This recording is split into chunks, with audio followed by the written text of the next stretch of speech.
नमस्कार विद्यार्थी मित्रांनो, करंट अफेअर्स बाय मेघाली या मराठी यूट्यूब चॅनलमध्ये आपले स्वागत आहे.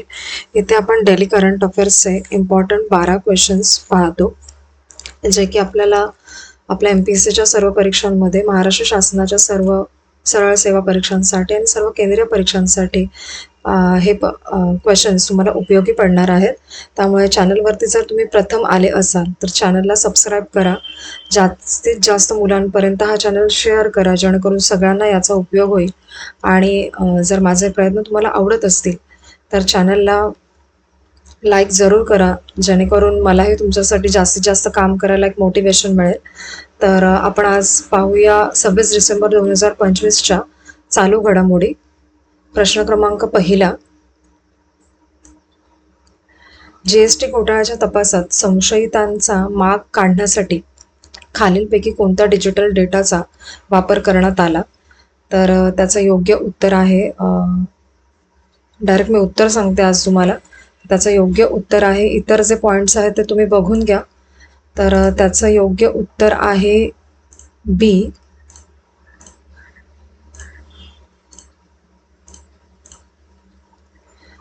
तर त्याचं योग्य उत्तर आहे बी, फूड डिलिव्हरी OTP आणि FASTag data.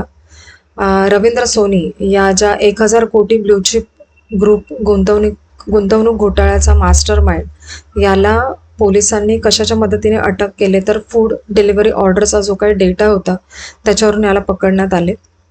Blue chip group company कोणत्या प्रकारचे व्यवहार करत होती?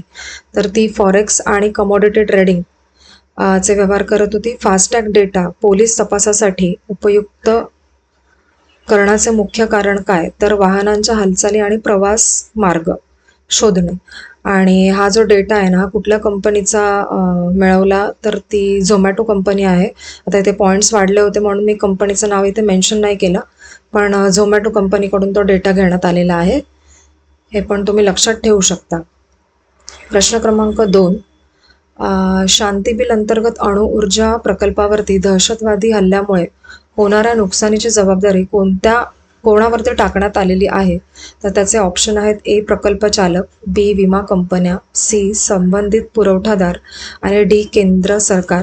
तर याचं बरोबर उत्तर आहे केंद्र सरकार. त्याचे पॉईंट्स पाहून घ्या. शांती बिलचा फुल फॉर्म आहे sustainable harnessing and advancement of nuclear energy of transforming India. दुसरा पॉईंट आहे शांती बिल अंतर्गत भारताने 2047 पर्यंत अणुऊर्जा क्षमतेचे कोणते लक्ष्य निश्चित केलेले आहे? तर ते आहे 100 गिगावॅट वीज निर्मिती क्षमता. या बिलनुसार सार्वजनिक व खाजगी भारतातील दोन्ही संस्थांना यामध्ये प्रकल्प उभारण्याची परवानगी दिली गेली आहे. आणि अणु इंधन सायकलमधील कोणते घटक केंद्र सरकारकडेच राखीव ठेवलेले आहेत? तर इंधन समृद्धी, पुनर्प्रक्रिया व वापरलेले इंधन व्यवस्थापन. पुढील प्रश्न पाहूयात. प्रश्न क्रमांक 3, भारताच्या एकूण निर्यातीतील सुमारे 70% वाटा कोणत्या राज्यांच्या गटाचा आहे? तर त्याचं मी डायरेक्ट उत्तर सांगते, कारण की पर्याय फार मोठे आहेत. तर त्याचं उत्तर आहे बी, महाराष्ट्र, गुजरात, तमिळनाडू, कर्नाटक आणि उत्तर प्रदेश. 70% वाटा या राज्यांचा आहे. याची नोंद घ्या, हे लिहून ठेवा नोटबुकमध्ये.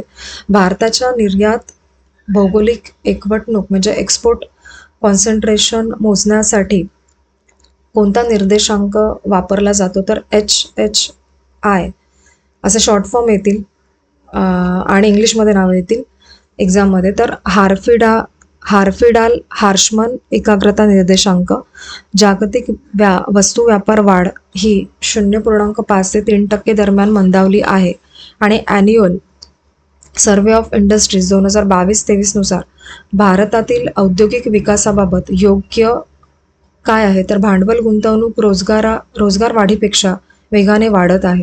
RBIच्या क्रेडिट डिपॉझिट रेशोच्या आधारे खालीलपैकी कोणता निष्कर्ष काढता येतो? तर काही राज्यांमधील बचत ही इतर राज्यांतील उद्योगांकडे वळते. असे यातले महत्त्वाचे पॉईंट्स आहेत. प्रश्न क्रमांक 4, बाल तस्करीबाबत दिलेल्या निर्णयात सर्वोच्च न्यायालयाने बाल तस्करीचे स्वरूप कसे वर्णन केलेले आहे? पॉईंट्स तुम्ही पाहून घ्या, पण याचं योग्य उत्तर आहे सी, अत्यंत चिंताजनक. पॉईंट्स पाहून घ्या याचे. बाल तस्करी प्रकरणात लैंगिक शोषण झालेल्या अल्पवयीन मुलामुलींच्या साक्षेबाबत सर्वोच्च न्यायालयाने कोणती भूमिका मांडली? तर बालक हा पीडित व जखमी साक्षीदार आहे. बाल साक्षीदारांच्या साक्ष नोंदवताना कोणत्या तत्वावरती भर दिलेला आहे? तर खूप संवेदनशील व लवचिकपणे ते हँडल करायचं आहे. आणि गृह मंत्रालयाच्या आकडेवारीनुसार 2018-22 भारतातील मानव तस्करी प्रकरणांबाबत काय योग्य आहे? तर अटक झालेल्या प्रकरणांतील दोषसिद्धीचे प्रमाण अत्यल्प आहे, म्हणजे खूप कमी आहे. प्रश्न क्रमांक 5, 2025च्या उत्तरार्धात ब्रेंट क्रूड तेलाची किंमत तुलनेने स्थिर राहण्याचं मुख्य कारण काय आहे? तर याचं योग्य उत्तर आहे चीनने कमी किमतीत तेल खरेदी करून जास्त किमतीत खरेदी कमी केली. तर त्याचे महत्त्वाचे पॉईंट लिहून घ्या. 2025मध्ये जगातील जागतिक तेल बाजारात कोणता मूलभूत बदल दिसून आला? तर चीनने तेल किमती ठरवण्यात निर्णायक भूमिका घ्यायला सुरुवात केलेली आहे. 2025मध्ये ओपेकने तेल उत्पादनाबाबत कोणता निर्णय घेतला? तर 2026च्या पहिल्या तिमाहीपर्यंत उत्पादन स्थिर ठेवणे. चीनने तेल किमती स्थिर ठेवण्यासाठी कोणती प्रमुख रणनीती वापरली? तर तेल साठवणूक म्हणजे स्टोरेज आणि आयात प्रवाह नियंत्रित करणे. 2025च्या पहिल्या 11 महिन्यात चीनकडे दररोज किती कच्च्या तेलाचा अंदाजे अतिरिक्त साठा म्हणजे सरप्लस निर्माण झाला? तर सुमारे 9.8 लाख बॅरल प्रतिदिन. ठीक आहे, हे पॉईंट्स नोट डाऊन करून घ्या. प्रश्न क्रमांक 6, Mars atmosphere and volatility evolution म्हणजे MAVEN ही मोहीम कोणत्या अंतराळ संस्थेने प्रक्षेपित केली? तर त्याचं करेक्ट जे उत्तर आहे ते आहे C, नासाने, national aeronautics and space administration. हा कोणत्या ग्रहाचा अभ्यास आहे? तर मंगळ ग्रहाचा आहे. आणि प्रमुख वैज्ञानिक उद्दिष्ट काय आहे? तर मंगळावरच्या वातावरणाचा अभ्यास करणे. आणि MAVEN मोहिमेने मंगळावरती वातावरणाबाबत कोणत्या प्रक्रियेचा अभ्यास केला? तर वातावरणातून अवकाशात होणाऱ्या वायूंचा नाश. ठीक आहे, तर आपण पुढील प्रश्न पाहूयात. प्रश्न क्रमांक 7, रॅपिड फायनान्सिंग इन्स्ट्रुमेंट म्हणजे RFI ची आर्थिक सहाय्य योजना कोणत्या आंतरराष्ट्रीय संस्थेशी संबंधित आहे? तर त्याचं योग्य उत्तर आहे आंतरराष्ट्रीय नाणेनिधी. मुख्य उद्देश काय आहे त्याचा? तर तातडीच्या देय शिल्लक संकटात आर्थिक मदत करणे. मॉनिटरी फंडच्या कोणत्या खात्याअंतर्गत कार्य करते हे RFI? तर जनरल रिसोर्सेस अकाउंट GRA. आणि RFI अंतर्गत रेग्युलर विंडोद्वारे कोणत्या प्रकारच्या संकटांसाठी मदत दिली जाते? तर अस्थिरता किंवा बाह्य धक्क्यांमुळे निर्माण झालेली संकटे. एका वर्षात किती टक्के कोटीपर्यंत मदत मिळू शकते? तर ती 50%. पुढील प्रश्न पाहून घ्या. NDTV India of the year 2025 या पुरस्कार सोहळ्यात ट्रान्सफॉर्मेशन लीडर ऑफ इयर हा पुरस्कार कोणाला देण्यात आला? तर याचं करेक्ट जे उत्तर आहे ते आहे जय शहा.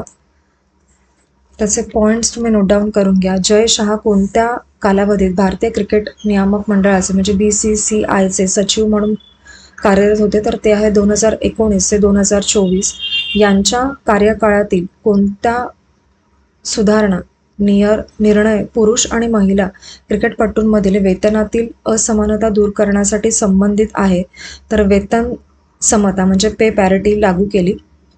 BCCI अंतर्गत महिला क्रिकेटपटूंना देण्यात येणाऱ्या मॅच फीज किती आहे? तर वन डेसाठी 6 लाख, T20 साठी 3 लाख, कसोटीसाठी 15 लाख.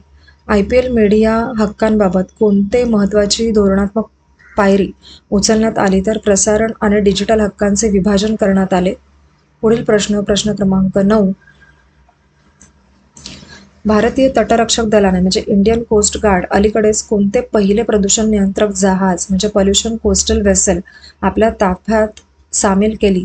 तर त्याचं योग्य उत्तर आहे, इमेजमध्ये दिसतंच आहे, मी ते सांगते, समुद्र प्रताप. तर समुद्र प्रताप हे प्रदूषण नियंत्रक जहाज कोणत्या शिपयार्डमध्ये बांधले गेले? तर गोवा शिपयार्ड लिमिटेड. या जहाजातील स्वदेशी घटकांचे प्रमाण किती टक्के आहे? तर जवळजवळ 60% हे मेड इन इंडिया असं आहे. आणि कोणती प्रणाली समुद्र प्रताप या जहाजाला अचूक हालचाल करण्यास मदत करते, तर ती आहे डायनामिक पोझिशनिंग सिस्टीम. आणि कोणत्या कार्यासाठी ही आहे, तर प्रदूषण नियंत्रण, शोध व बचाव आणि सागरी कायदा अंमलबजावणी. पुढील प्रश्न पाहून घ्या. प्रश्न क्रमांक 10. CRTN ने व्हॉट्सअप वापरकर्त्यांना कोणत्या सायबर हल्ल्याबाबत इशारा दिला, तर त्याचं करेक्ट जे उत्तर आहे ते आहे घोस्ट पेअरिंग अटॅक. त्याचे पॉईंट्स महत्त्वाचे पाहून घ्या. घोस्ट पेअरिंग हा हल्ला व्हॉट्सअपच्या कोणत्या वैशिष्ट्याचा गैरफायदा घेतो, तर मल्टी डिव्हाइस म्हणजे लिंक डिव्हायसेस फीचरमुळे हा हल्ला होऊ शकतो. घोस्ट पेअरिंग हल्ल्यात व्हॉट्सअप खाते ताब्यात घेण्यासाठी खालीलपैकी कोणती गोष्ट आवश्यक नसते, तर सिम स्वॅप याची काही आवश्यकता नसते. तर व्हॉट्सॲप, सिग्नल व टेलिग्राम सारख्या मेसेजिंग ॲपसाठी सतत सिम बाइंडिंग बंधनकारक करण्याचा निर्देश कोणत्या संस्थेने दिला, तर दूरसंचार विभाग डॉट. आणि कोणता उपाय CERTNने घोस्ट पेअरिंग हल्ल्यापासून संरक्षणासाठी सुचविला आहे, तर लिंकिंग डिव्हाइस नियमितपणे तपासणे हा त्याच्यावरचा मुख्य उपाय आहे. 11वा प्रश्न. भारताने चक्रीवादळ दितवाहानंतर श्रीलंकेच्या पुनर्बांधणीसाठी किती आर्थिक मदतीची घोषणा केली, तर याचं योग्य उत्तर आहे $450 दशलक्ष. याचे महत्त्वाचे पॉईंट्स पाहून घ्या. पॅकेजची घोषणा भारताकडून परराष्ट्र मंत्री S. जयशंकर यांनी केली. परराष्ट्र मंत्री S. जयशंकर हे श्रीलंकेत कोणत्या भूमिकेत गेले होते, तर पंतप्रधान नरेंद्र मोदी यांचे विशेष दूत म्हणून ते गेले होते. आणि श्रीलंकेचे राष्ट्रपती कोण आहेत, तर अनुरा कुमार दिसानायके. आणि भारताच्या मदतीबाबत श्रीलंकेचे राष्ट्रपती अनुरा कुमार दिसानायके यांनी सोशल मीडिया पोस्टमध्ये कोणते शब्द वापरले, तर इंडो श्रीलंका संबंधातील नवीन अध्याय असं त्यांनी सोशल मीडियावरती पोस्ट केली होती. पुढील प्रश्न क्रमांक 12वा आणि आपल्या लेक्चरमधला शेवटचा प्रश्न. विज्ञान रत्न पुरस्कार 2025 मरणोत्तर कोणत्या शास्त्रज्ञांना प्रदान करण्यात आला आहे, तर याचं योग्य उत्तर आहे C. जयंत विष्णू नारळीकर या शास्त्रज्ञांना. राष्ट्रपती द्रौपदी मुर्मू यांनी राष्ट्रीय विज्ञान पुरस्कार 2025 प्रदान करण्याचा सोहळा कुठे आयोजित केला होता, तर तो राष्ट्रपती भवन नवी दिल्ली येथे. हे भारतातील कोणत्या क्षेत्रातील सर्वोच्च नागरी सन्मान मानले जाते, तर विज्ञान व तंत्रज्ञान विभागातील. आणि राष्ट्रीय विज्ञान पुरस्कार 2025 अंतर्गत कोणता सर्वोच्च सन्मान मरणोत्तर देण्यात आला, तर विज्ञान रत्न. आणि कोणत्या संघाला विज्ञान टीम पुरस्कार 2025 प्रदान करण्यात आला, तर CSIR नेतृत्वाखाली आरोमा मिशन टीम यांना हा विज्ञान टीम पुरस्कार 2025 देण्यात आला. आपले आजचे 26 डिसेंबर 2025चे लेक्चर्स झालेले आहे. आणि लेक्चर शेवटपर्यंत पाहत चला ही माझी विनंती आहे. आणि महत्त्वाचे पॉईंट्स नोट डाऊन करा. आणि लेक्चर शेवटपर्यंत पाहिल्याबद्दल थँक्यू सो मच.